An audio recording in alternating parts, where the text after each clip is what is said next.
Gosh, why is this question making me cry? When your kids go back to school, when your kids are adults, who are you going to be? After a mom, who are you? That question haunts me.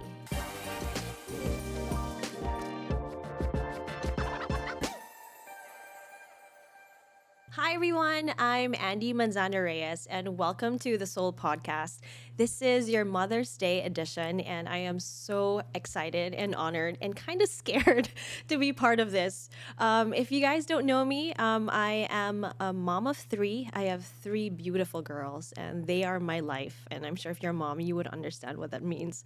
I have a 10-year-old daughter. Her name is Olivia and I have Amelia, who is 6, and Lucia, who is turning 2 next week. Wow. So I've been a mom for 10 years. Can you imagine that?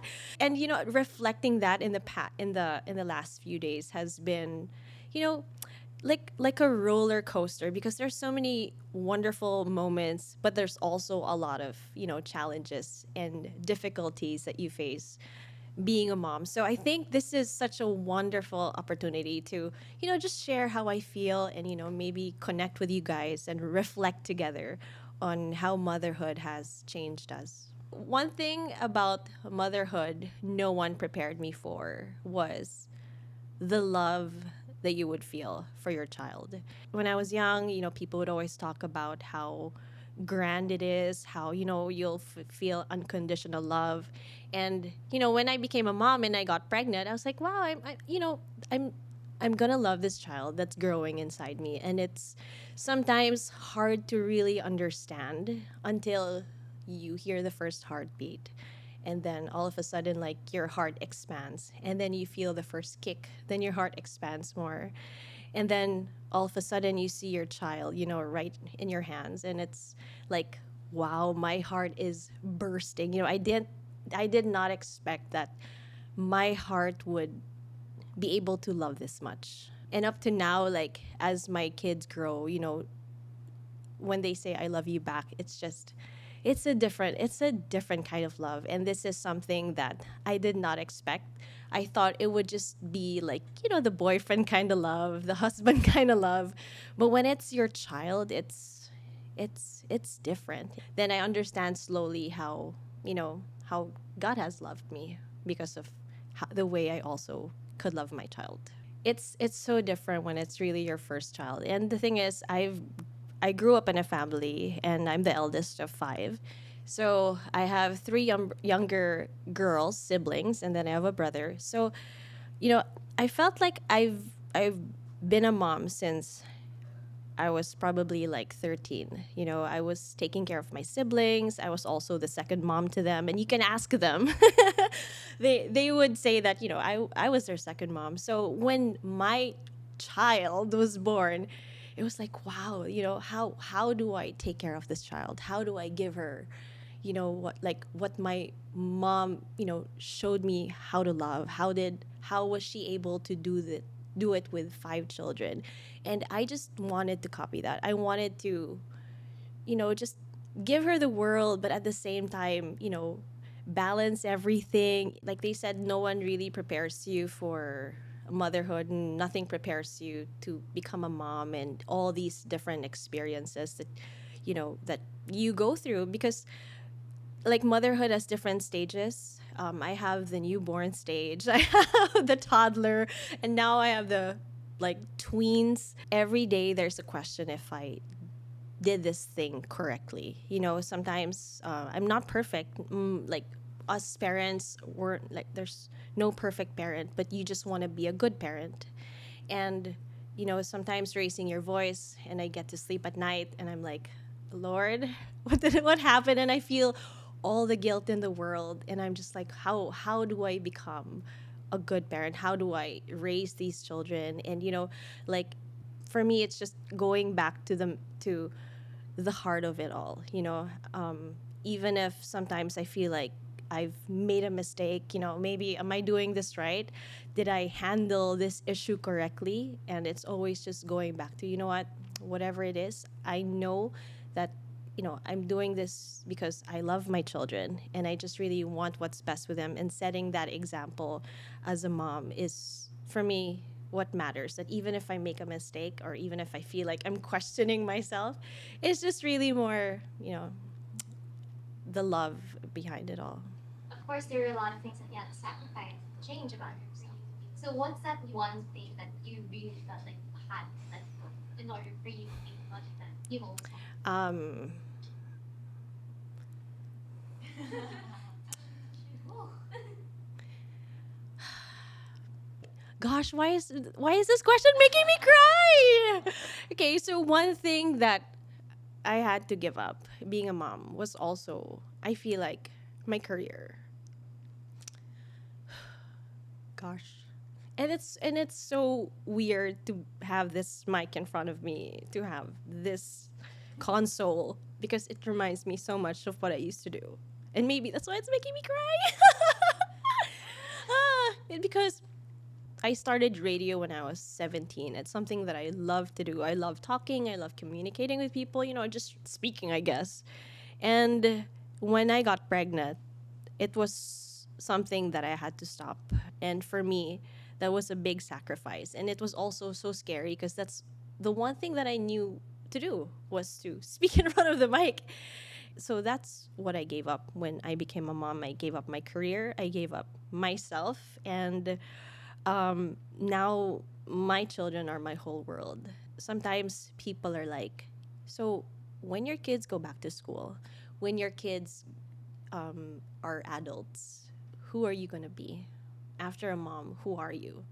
And sometimes that question haunts me because, to be honest, that girl on the radio was 10 years ago. So who am I after motherhood? Gosh.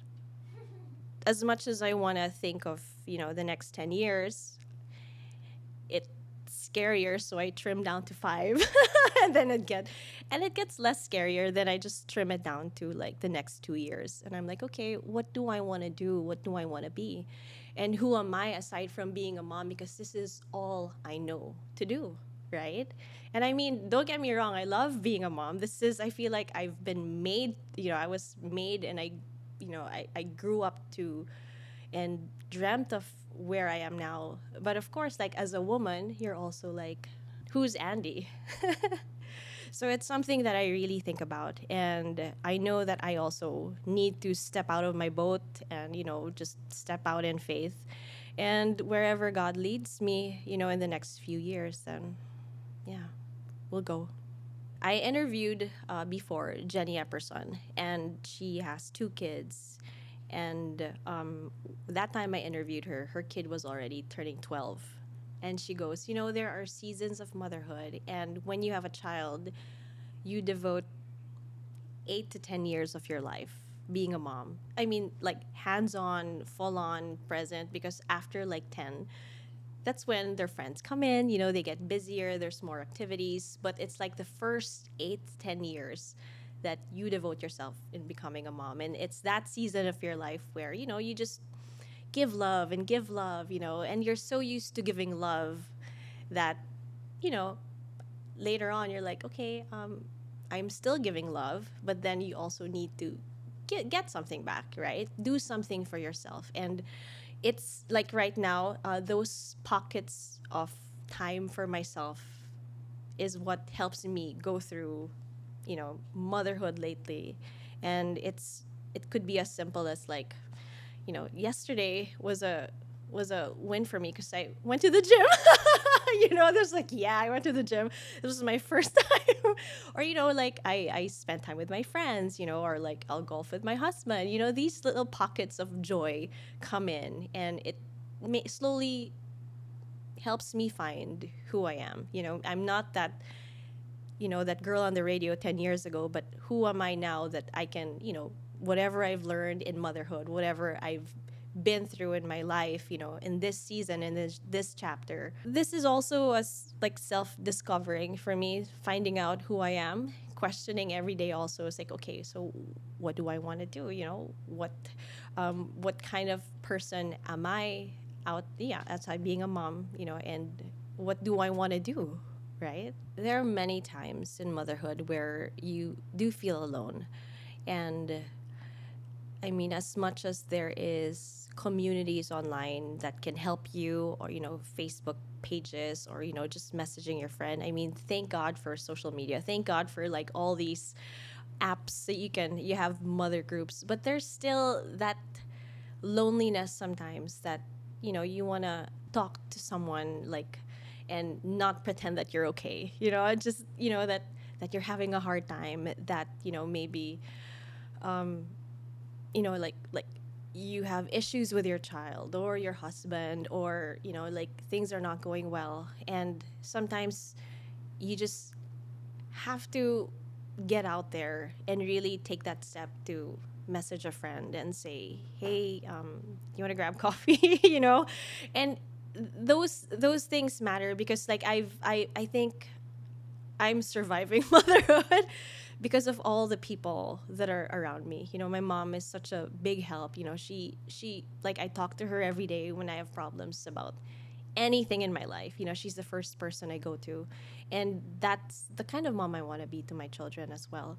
You don't have to have a big group of moms around you. You can just have a close knit mothers who, mothers that you can run to, your friend who you can talk to, who can pray for you, who can give you good advice, who can just cry with you when you need to, or laugh or get drunk with you when you need it to. So it's really so important to have those friends, to have that group, that support group. And if you don't have that, and if you can find it online, then that's already a blessing. So I was thinking about this question a few days ago, and I was thinking, okay, what makes me a good mom? And you know what? To be honest, if you're a mom and you're listening, it's just really surviving the day. For me, if I was kinder today, I was more patient with my child, I did not raise my voice, or if I was, if I said something nice to them that would, I guess inspire, or, just build up their, like, who they are, or if I prayed for them, I feel like that already is the wins that I have. Recently, I've been trying to slow down, and it's so hard when you're a mom to slow down. I know you guys can relate, but last night, I was laying down with my kids, my three kids, and we were praying, and I was like, Lord, you know what? These are the moments that I live for. These are the moments that, as a little girl, this is what I wanted. This to me is like the greatest joy, or the greatest thing about being a mom. I get to hug my kids. I get to say goodnight to them. And it's these moments that I say, this is what I live for. The challenges, and the reward of motherhood. It's really true, and they say you have to really soak it all in, as much as you hear it all the time, every single day. Just love a little more, be more patient, be kinder to yourself. Sometimes we forget about ourselves, and it's always about the kids. So I guess this Mother's Day, let's focus on us, focus on the moms. And with that, happy Mother's Day. This has been Andi Manzano Reyes, and thank you for listening. I hope to catch you guys soon. This is the Soul Podcast.